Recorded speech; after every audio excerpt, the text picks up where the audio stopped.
ተመልካቾቻችን እንደምናድራችኋል ከጠዋት ገበያ መረጃ ጋር አብራችሁ እንድትቆዩ እንጋብዛለን። በአዳማ ልዩ የኢኮኖሚ ዞን በርከት ያሉ የግል ባለሀብቶች በተለያዩ ዘርፎች ተሰማርተው ይገኛሉ። ባለሀብቶቹ ለተኪ ምርቶች የተሰጠውን ትኩረት ማጠናከርና ከውጭ የሚገቡ ምርቶችን መቀነስ እንደሚገባ ይገልጻሉ። ይህም የሀገሪቱን ምጣኔ ሀብታዊ እድገት ለማጎልበት እንደሚያስችል ጠቅሰዋል። ባልደረባችን ይድነቃቸው ሰማው በስፍራው ተገኝቶ ያዘጋጀውን ብሩክ ተስፋዬ እንደሚከተለው ያቀርብልናል። ከቅርብ ጊዜ ወዲህ በኢትዮጵያ በተለያዩ አካባቢዎች በተቋቋሙ የኢንዱስትሪ ፓርኮች ተኪ ምርትን የማምረት ተሞክሮ እያደገ መምጣቱ ይነሳል። ይህም ቀደም ሲል ከውጭ ሀገራት ይገቡ የነበሩ የተለያዩ ምርቶች በሀገር ውስጥ በማምረት የህብረተሰቡን ተጠቃሚነት ለማሳደግና ምጣኔ ሀብታዊ እድገቱን ለማጎልበት ጉልህ ሚና እንዳለው ይገለጻል። በአዳማ ኢንዱስትሪ ፓርክ ውስጥ የሚገኘው ኢዜድኤም ትሬዲንግ ኤንድ ኢንቨስትመንት ወይም ሪፎ ሀገር በቀል ተቋምም የተለያዩ ተኪ ምርትን እያመረተ ነው። የምናመርታቸው ምርቶች ፒቪሲ ድሬኔጅ ፓይፕ አለ፣ ፒቪሲ ፓይፕ የምንላቸው፣ ኤሌክትሪካል ኮንዲዩት ፓይፕ የምንላቸው አሉ፣ ፒፒአር ፓይፖች አሉ እና ኤችዲፒ ደግሞ አዲሱ መስመራችን ኤችዲፒ። እነዚህ ቧንቧዎች ምንድናቸው ጥቅማቸው? የፒቪሲ ፓይፕ ለፍሳሽ ማስወገጃ የሚሆን ፓይፕ ነው። ኮንዲዩት ደግሞ ለኤሌክትሪክ መስመር ዝርጋታ የምንጠቀመው ነው። ፒፒአር ደግሞ የውሃ መስመር ዝርጋታ ነው። ኤችዲፒ ደግሞ ዋናው የከተማና የመጠጥ ውሃ አገልግሎት የሚሰጥበት ዋናው የመስመር ዝርጋታ ነው ማለት ነው። ሀገር ውስጥ አምርተን ከውጭ የሚገባውን የውጭ ምንዛሬ ማዳን ችለናል። የቴክኖሎጂ ሽግግር ሆኗል። በእኛ ደግሞ አቅም ተፈጥሯል ማለት ነው። የኢንዱስትሪ ፓርኮች በኢትዮጵያ መተግበሩ ከዘርፉ የሚገኘውን ጥቅም ለማሳደግና ሌሎች ሀገራት የደረሱበት የእድገት ደረጃ ላይ ለመድረስ ትልቅ አቅም ይፈጥራል ሲሉ የፋብሪካው መስራችና ባለቤት እስመለ ዓለም ዘውዴ ይናገራሉ።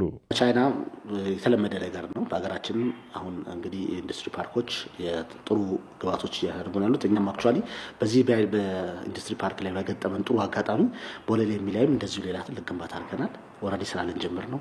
አሁን ደግሞ ድሬዳዋ ፍሪ ትሬድ ዞን ላይ እንደዚሁ ለግብአቶች ለሮ ማቴሪያልም ወይም ለምናመርታቸው እቃዎችን ኤክስፖርት ለማድረግ እንዲመቸን ድሬዳዋ ፍሪ ትሬድ ዞን ላይንም እንደዚሁ ከኢንዱስትሪ ፓርክ ወስደናል። የኢንዱስትሪ ፓርክ ጠቀሜታው ነገሮችን በቀላሉና በአጭር ቦታ ነገሮችን መፈጸም የሚቻልበት ነው እና በአደራጅቱም ድርጅቱም ማለት ኢንዱስትሪ ፓርክ ቢሮ አፒዲሲ ሰርቪሳቸውም ከሌላው ዓለም ጋር የሚወዳደርና በጣም ተወዳዳሪ የሆነ አገልግሎት ነው የሚሰጠው።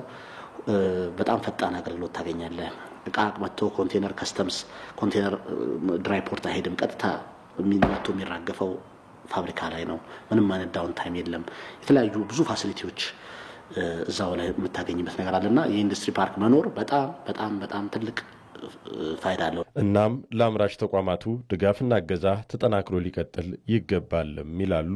በኢንቨስትመንት ኮሚሽን በኩል ብዙ ጥሩ ማበረታቻዎች አሉ። ማሽነሪዎችን ቀረጻ ማስገባታችን፣ የተወሰነ ጊዜ የፎይታ መኖሩ ሁሉ ነገር ጥሩ ናቸው። አሁን ደግሞ መጨመር ያለበት አገር ውስጥ የሚመረቱ ምርቶች ኳሊቲያቸውን መንግስት ከተማመነበትና ሰርቲፋይድ ከሆነ በኋላ እነዚህ ፕሮዳክቶች ወደ አገር ውስጥ ኢምፖርት እንዳይደረጉ መንግስት ፕሮቴክሽን ማድረግ ሎካል ማኒፋክቸሮች መጠበቅ ነው። ባለው ሁኔታ አክቹአሊ ፕራይስ ዋይዝም አሁን ኮምፒት አይደራረግም። ግን በአጠቃላይ በታክስ ወይም ደግሞ እነዛ ነካዎች ከፍተኛ ታክስ በመጣል አገር ውስጥ ነጋዴዎችን ማበረታታት ቢኮዝ አሁንም ምንድነው ያለው ኢምፖርት የሚደረጉ ደረጃቸው በጣም ዝቅተኛ የሆኑ ፕሮዳክቶች አሉና በጣም ዝቅተኛ የሆኑ ደረጃ ያላቸው እቃዎች ኢምፖርትድ ሆነው እዚህ ጋር በሃይ ኳሊቲ የሚመረቱ ፕሮዳክቶች ጋር ኮምፒት እንዳያደርጉ ኢምፖርትድ ፕሮዳክቶችን አገር ውስጥ የሚመረቱ ከሆነ ቀድሚያ የመንግስትም ሆነ ሌላም ፕሮጀክቶች ቀድሚያ አገር ውስጥ የሚመረቱ ፕሮዳክቶች እንዲሰጥ ማበረታታት ይቻላል። ፋብሪካው የሚያከናውነው የቴክኖሎጂ ሽግግርም በክህሎት የተላበሰ ባለሙያ ለመፍጠር እያስቻለ መሆኑን ሰራተኞቹ ገልጸዋል። የተለያዩ እውቀቶች ሽግግር ከቻይኖቹ አድርገን አሁን ላይ ሁሉም ነገር በእኛ ነው እየተሰራ ያለው ማለት ነው ያለ ምንም ጣልቃ ገብነት። ለምሳሌ ይሄኛው የሃይድሮስታቲክ ወተር ቴስት ይባላል። ፕሬሸር የምንለካበት አንድ ፓይፕ የምናመርተው ፓይፕ ምን ያህል ፕሬሸር ይቋቋማል የምንለው የምናይበት ነው ማለት ነው። ፋብሪካው ከ160 በላይ ለሚሆኑ ዜጎች የስራ ዕድል መፍጠሩም ተጠቁሟል። በቆዳ ሀብቷ የምትታወቀው ኢትዮጵያ የቆዳ ምርት ጥራትና ብዛቷ ከሀብቷ ጋር የሚመጣጠን አይደለም። ጥሬ ወይም በከፊል እሴት እየተጨመረበት ቆዳ በአነስተኛ ዋጋ ወደ ውጭ ተልኮ ያለቀላቸው ምርቶች በከፍተኛ የውጭ ምንዛሬ ወደ ሀገር ማስገባት የዘርፉ መገለጫ ሆኖም ቆይቷል። አሁን ላይ ጥራታቸውን የጠበቁና ያለቀላቸው የቆዳ ውጤቶችን ለውጭ ገበያ በማቅረብ ከዘርፉ የሚገኘውን ገቢ ለማሳደግ እየሰሩ ያሉ ተቋማት ቁጥር እየጨመረ ነው። ባልደረባችን ሳምሶን ገርሉ ከነዚህ ፋብሪካዎች መካከል በአንዱ ያደረገውን ቅኝት ተከታትለን እንመለስ። ለሀገር ኢኮኖሚ የአምራች ኢንዱስትሪ ዘርፍ ያለው ሚና ቀላል የሚባል አይደለም። አሁን የምገኘው ኒዊንግ አዲስ የጫማ ፋብሪካ ላይ ነው። እዚህ ኢትዮጵያ ውስጥ ሜድ ኢን ኢትዮጵያ ሆኖ ተመርተው ወደ ውጭ ኤክስፖርት የሚደረጉ ጫማዎችን ያመርታል። ሌሎች በርካታ ነገሮችን አብረን ሆነን እንመለከታለን። ከኔ ጋር እንድትሆኑ ጋብዛችኋለሁ። እንኳን ደህና መጣችሁ። ሰላም ነው? ይሄኛው የቆረጣ ክፍል ነው። እነዚህ በሙሉ እዚህ ያሉ ፓርቶች የቆረጣ ክፍል ነው ይባላል። ቆዳዎች፣ የቆዳ አክሰሰሪዎች አሉ ከውስጡ የሚገቡ። ለምሳሌ ይሄ ሶል ነው፣ ገበር ነው ከውስጥ የሚገባ። እንደነዚህ ነገር ነገሮች የሚቆረጡት እዚህ ነው።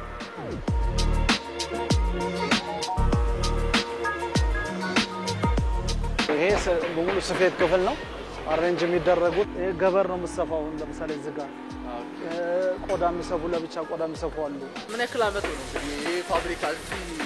14 አመት ጫማ እያመረተ 100% ኤክስፖርት የሚያደርግ ተቋም ነው። እንዳለ ለውጭ ገበያ ነው። ለውጭ ገበያ ነው። አውሮፓ ላይ ኤዥያም እና ሞር አሜሪካ ላይ ድረስ ያቀርባል። እኔ ብዙ ነገር ተምሬበታለሁ። ከነሱ ጋር መስራቴ በጣም ብዙ ነገር ከዜሮ ተነስቼ ነው መማር የጀመርኩት። እኔ አሁን ብዙ ነገሮችን ተምሬያለሁ። ሌላ ቦታ አልሰራሁም። የመጀመሪያ ነው እዚህ ቦታ። ምንም ስለ ስራ እውቀቱ ምንም አልነበረኝም። እዚህ ግን ከገባሁ በኋላ ብዙ እውቀቶችን አግኝቼበታለሁ። ይሄን ሶላውን ኬት ነው የምታመጡት? ሶል ኖርማሊ ማርኬት ነው የምትልኩት። ስለዚህ ደረጃውን መጠበቅ አለበት። ደረጃውን በጠበቀ መልኩ ነው የሚሰራው። እኛ ጋር ሮማት እዚሁ ነው የሚሰራው። ሶል ማምረቻ ነው። ቆዳውም እዚሁ ነው የሚመረተው። ጫማውም እዚሁ ነው የሚመረተው። ጫማውም በእኛ፣ ቆዳውም በእኛ፣ ሶሉም በእኛ።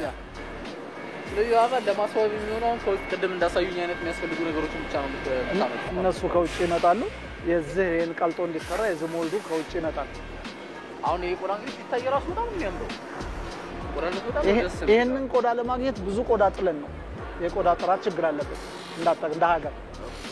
ሁለተኛ ቆዳ ከሀገር ውስጥ እንደምናመርት ሁሉ ኬሚካልም ሀገር ውስጥ ማምረት ብንችል ሞር ችግሮቻችን ይቀርፋሉ። መንግስት በአሁን ሰዓት ባለሀብት መሳብ ያለበት ኬሚካል ኢንዱስትሪ የሚያመርት ሰው፣ ኬሚካል ኢንዱስትሪ የሚተክል ሰው ማምጣት ቢችል የቆዳ ኬሚካል በጣም ሁሉ ነገር ቀላል ነው የሚሆንልን ማለት ነው። እያንዳንዷ ኬሚካል 99% ማለት ትችላለህ ከውጭ ነው የሚመጣው የቆዳ ኬሚካል። የውጭ ምንዛሬ ጠይቋችሁ? የውጭ ምንዛሬ በጣም በአሁኑ ወቅታዊ በሆነ ምንዛሬ ልምባርክ ስንት በጣም ገንዘቡን ኢንዱስትሪው እንዳያድግ ያደርጋለው እሱ ላይ እንደገና የቆዳ ጥራት ተጨምሮበት የቆዳ ጥራት ደግሞ ተጨምሮበት ሌላ ሄዲክ ነው ማለት ነው። ስለዚህ ቆዳው በጥንቃቄ ተይዞ ቢሰራ ኬሚካሎች ቢመጡ ሞር ከዚህ የበለጠ እንሰራለን። ከዚህ የበለጠ ከቆዳው ኢንዱስትሪ አገሪቷ ተጠቃሚ ትሆን ነበር። ሁሉ ነገር አለን። እኛ ምን አጫካ ባለሙያው እንደምናየው ነው አይደል? ባለሙያው እንደምናየው ሁሉም ነገር ነው ያለው። እውነቴን ነው። እኛ ሀገር ውስጥ ምንም አይነት ችግር የለብንም። ግን ኢምፖርት የምታደርገው በጣም ውድ ነገር ነው ሁሉ ነገር።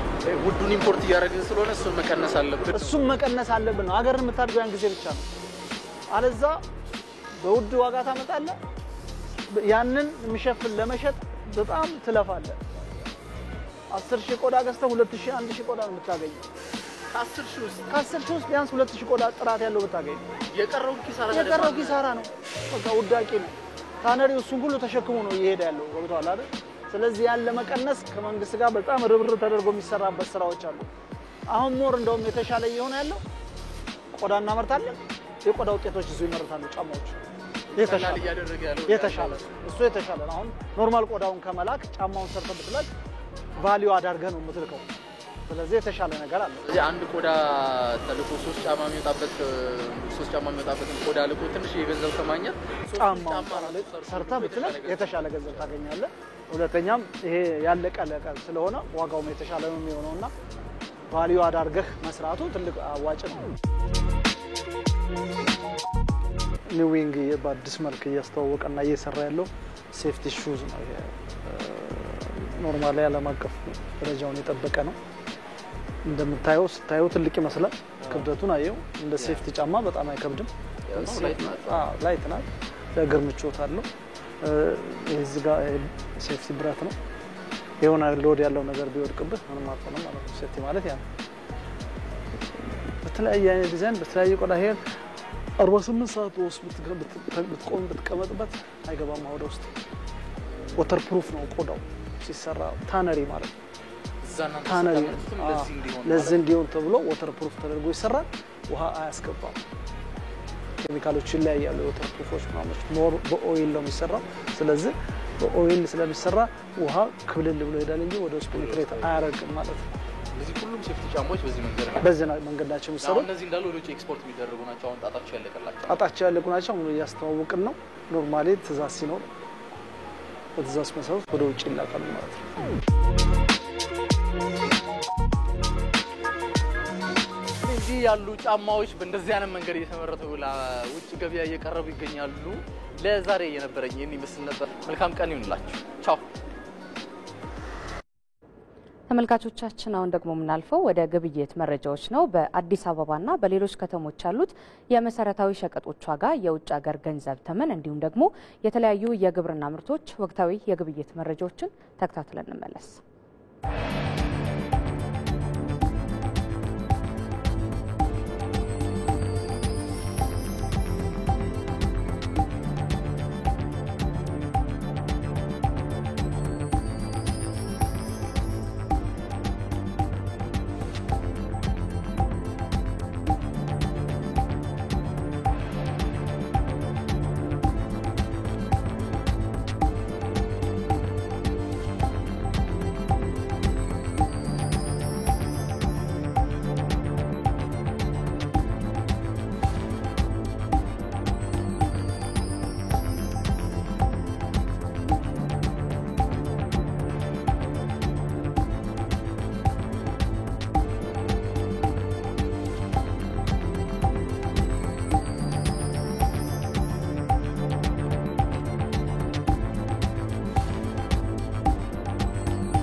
ተመልካቾቻችን የአዲስ ቀን የጧት ገበያ መረጃዎች እነዚህ ነበሩ። አብራችሁን ስለነበራችሁ እናመሰግናለን።